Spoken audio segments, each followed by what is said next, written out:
బాబు ఇక్కడే ఉన్నాడు. అమ్మగారికి ఎలా ఉంది? పాలేరు పేపర్ చదువుతున్నాడంటే బాగున్నట్టే.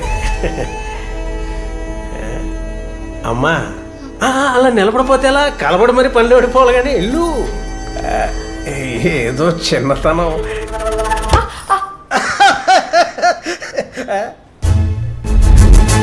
సిగ్గుకి స్పెల్లింగ్, మర్యాదకి మీనింగే కాదు, నవ్వుకి టైమింగ్ కూడా తెలియదు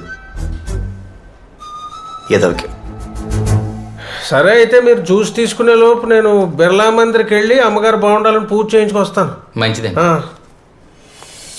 అత్తయ్య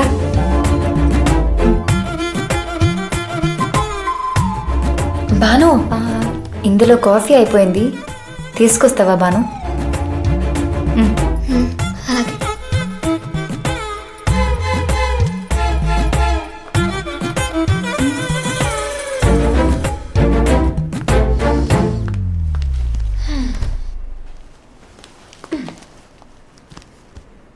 నందు ఏమంటే వెళ్ళండి. అలా పిలిచినప్పుడల్లా వెళ్ళిపోకూడదురా. ఏమండి మళ్ళీ అండి. కంగారు పడుకో, కంట్రోల్ మందే.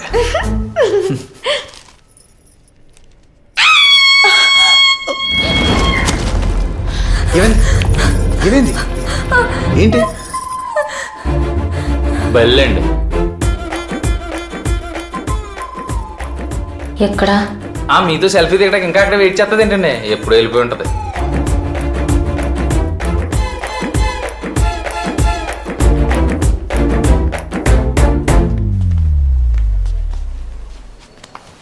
జీవితాంతం నీతోనే ఉంటుందిగా, 10 నిమిషాలు వదలలేదా మాకు?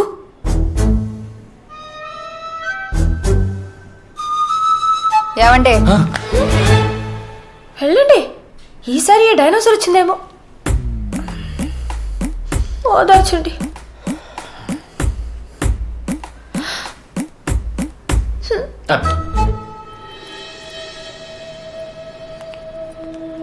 కలువపుల్లో నేను చేసిన దానికి బల్లి రివెంజ్ తీర్చుకుంది. ఓకే, గెలుపోవటంలో సహజం, కానీ నందుని లాగేయాలంటే ఇంకా చిన్న చిన్న ఎత్తులు సరిపోవు, గట్టిగా కొట్టాలి. రే ముత్యం, సన్నా సత్యం, కాస్త పనిచేయరా. వెళ్ళి బెటరాబు. భాను పాపం ఇక్కడేముంటుంది, నాతో పంపించు, మా ఇంటికి తీసుకెళ్తాను. అమ్మని ఎవరు చూస్తారు? నీ బల్లి ఉంది కదా, ఆ? అదే బల్లి ఉంది కదా, అది చూస్తుంది. వద్దు. అంతేలే, నా మాటలు ఎందుకు వింటా? నీ పెళ్ళం వచ్చేసిందిగా. హే, పిచ్చి పిచ్చిగా మాట్లాడుకో. అది కూర్చొని విసుక్కుంటున్నా. నేను నీకేం కాను. అప్పుడు ఊళ్ళో నువ్వు చూపించిన కథ అంతా అబద్ధం, నన్ను గెస్ట్ గానే చూసావు. సరే సరే సరే, తీసుకెళ్ళు. దయచేసి ఏడకు ప్లీజ్. బాను, బట్టలు సర్దుకో. కానీ ఒక్కరోజే, రేపు సాయంత్రానికల్లా పంపించేయాలి, సరేనా? చిగురాకులలో చిలకమ్మా.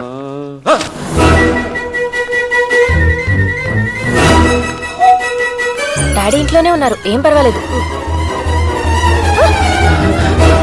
బాను ఎందుకు తీసుకొచ్చావు? మీ అమ్మ చూసిందంటే చంపేస్తుంది. వాళ్ళ మావయ్య ఇంటికి అది వచ్చింది, తప్పేంటి? నీకు తెలియదు. బానురా, నింపేస్తాను. డాడీ, నేను వద్దని చెప్తూనే ఉన్నాను. ఎవరి అమ్మాయి? బాను. దాని ఫ్రెండ్ కాదు, కామేశ్వర అత్తయ్య కూతురు. ఇందాక నేను శేఖర్ని హాస్పిటల్కి తీసుకెళ్ళినప్పుడు అక్కడ కనిపించింది. అత్తయ్యకి ఒంట్లో బాలేదంట, ఆడపిల్ల ఒక్కతి ఏముంటుందని తీసుకొచ్చా. కానీ డాడీ ఒకటే గొడవ, మీ అమ్మ ఒప్పుకోదు, గొడవ చేస్తుందని. నువ్వు అంత బేడా mummy? I hate you daddy. నేను మమ్మీ కూతుర్ని. డాడీ చెప్పినట్టు భానుని పంపేయాలా? ఎందుకు? లోపలికి పంపించు. ఎన్నాళ్ళు కావాలంటే అన్నాళ్ళు ఉండమ్మా. అసలు వీళ్ళు నీకెలా తెలుసు? వాళ్ళకే నేను తెలుసంట. ఎందుకు తెలవదు? ఇక్కడ వార్తలన్నీ మీ నాన్న మోసుకెళ్తారుగా. అను, నువ్వు అనుకున్నంత అమాయకులేం కాదు వాళ్ళు. నా మొహం మీదే తలుపులేసింది వాళ్ళమ్మ. నేను వ్యాపారం చేస్తానంటే పెట్టుబడిచ్చాడు. భాను వాళ్ళ నాన్న తన ఆస్తి తాకట్టు పెట్టి నన్ను డబ్బులు తీసుకోమన్నాడు.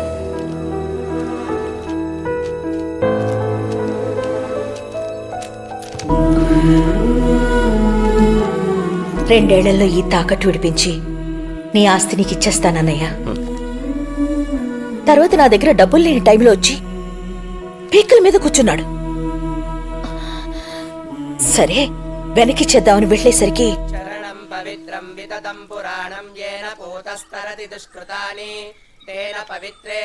ఇలా అవుతుందని అనుకోలేదు వదినా.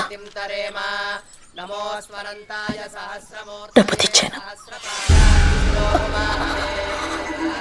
నందు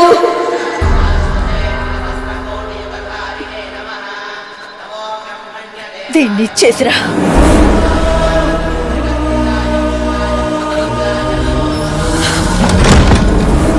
మేమేదో దారుణం చేసినట్టు చూసింది వాళ్ళమ్మ.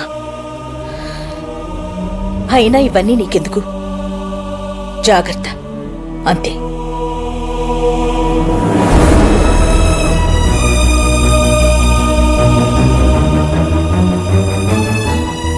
డాడీ మావయ్య గురించి మమ్మీ చెప్పింది. మీ మమ్మీ తనకు కావాల్సిందే గుర్తుపెట్టుకుంటుంది. తనే కాదు, మనుషులంతా అంతే. చేసిన తప్పులు మర్చిపోతారు, లేకపోతే బతకలేరు కదా. నాకు తెలిసినంత వరకు మీ అమ్మ తనే వాళ్ళ ఇంటికి వెళ్ళి మరీ అప్పు అడిగింది. నేను కంపెనీ పెట్టాలనుకుంటున్నాను అన్నయ్య. అప్పు కోసం బ్యాంక్ వెళ్ళి ఎంత ఇస్తారంటే ఏం తాకట్టు పెడతావని అడుగుతున్నారు. నువ్వే హెల్ప్ చేయాలన్నయ్య. ఈ కంపెనీ నా డ్రీమ్. ఏంటి బావ ఇది, ఎన్నిసార్లు ఇస్తారు? అయినా ఇది కంపెనీ పెట్టడానికి మీ పొలాలు తాకటేంటి? ఈ ప్రాపర్టీ నా దగ్గర ఉంటే అలాగే ఉంటుంది.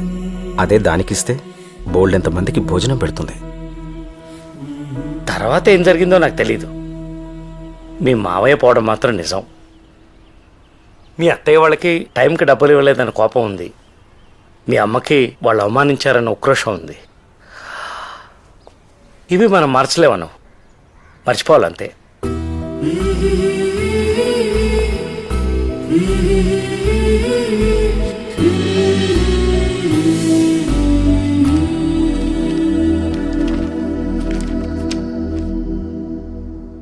ఎవరొదినా నీకు కాబోయే?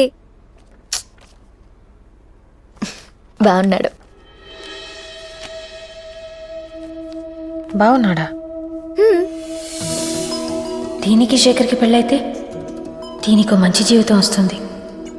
నేను నందుని చేసుకుంటే మా రెండు ఫ్యామిలీస్ కలుస్తాయి. ఈ ఆలోచన గొప్పదో కాదో నాకు తెలియదు, కానీ వెంటనే నచ్చేసింది. అంతే, ఎలాగైనా చేసేయాలి.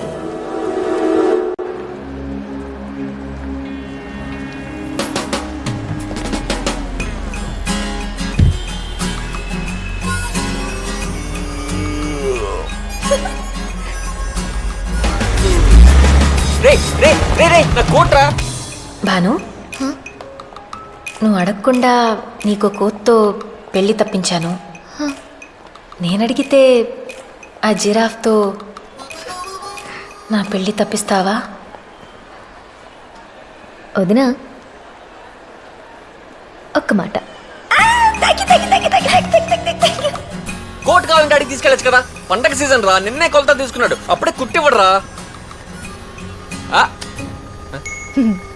రా రా ఎక్కడికి రా.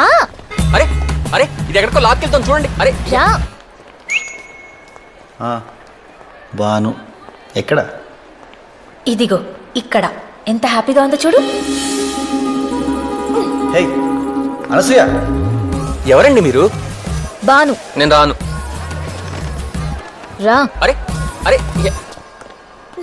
హే ఏంటిది? వదులు. ఏంటి చేపట్టుకున్నానా? నా భావన చేపట్టుకోవడం చూస్తే షాక్తో పోతావు. ఏమండే? అందుకే నేనే పట్టుకున్నాను మీ ఆరోగ్యం కోసం.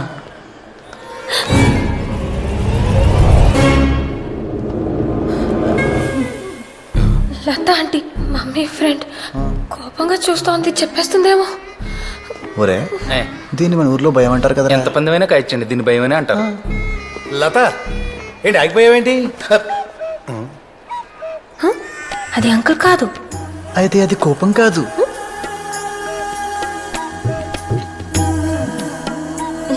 ఈ సిచ్యువేషన్ చాలా ఎక్సైటింగ్ గా ఉంది. అనసూయ, ఎవరెక్కడ ఉండాలో అక్కడ ఉండకపోతే ఎప్పుడూ ఎక్సైటింగ్ గానే ఉంటుంది. అర్థం కాలేదండి. ఫర్ ఎగ్జాంపుల్, కాలేజీలో ఉండాల్సిన టైంలో సినిమాలో ఉన్నా, శేఖర్తో ఉండాల్సిన టైంలో ఇతనితో ఉన్నా, అంకుల్తో ఉండాల్సిన టైంలో ఆయనతో ఉన్నా ఆవిడకి చాలా ఎక్సైటింగ్ గాను మనకు ఎంతో ఎంటర్టైనింగ్ గాను ఉంటుంది. కాదండి. లత, లెట్స్ గో. వెళ్ళరండి. ఇది కోపం అంటే. ఇది నీరసం అంటే. ఇదే అత్తంటే. ఓకే కదా? జరగండి. రేయ్ నా పేరు ప్రతాప్లే అమ్మా, మీది కలుపుడు కదా. నీకెలా తెలుసు? ఒకసారి మీ ఇంట్లో చూశాను నిన్న. నేనెప్పుడు చూడలేదు. అంటే నీ చీకటిపాటికి వచ్చాను, నువ్వు తొమ్మిడి పోను పాపమా. మీది హైదరాబాదా? మా బామ్మరిది బాలాజీ గారిని కలడానికి వచ్చినాను. శివరాత్రి రోజులు కదమ్మా, మాకు ఇది అన్ సీజను, అందరూ మెలుగుతూ ఉంటారు కదా. ఓ మీ అన్నయ్యకు 400 ఇవ్వాలి, ఈసారి అగుపించినప్పుడు ఇచ్చేస్తానని చెప్పండి అమ్మా. సరే. వెళ్ళొస్తాను సార్. మంచి. సెకండ్ ఇస్తారా? అన్న చేతులు ఖాళీ. నీ బ్యాడ్ లక్. నా పర్సు. రేయ్ ప్రతాప్, నిన్నే. ఏంటిదా? సిగ్గులేదా? చూసలేదు? చేస్తావా? అసలు నువ్వు చెప్తాను. ఏంటి పిల్ల నడుము కొట్టగడుతుందా? సోతాడు చంపేనట్టుగా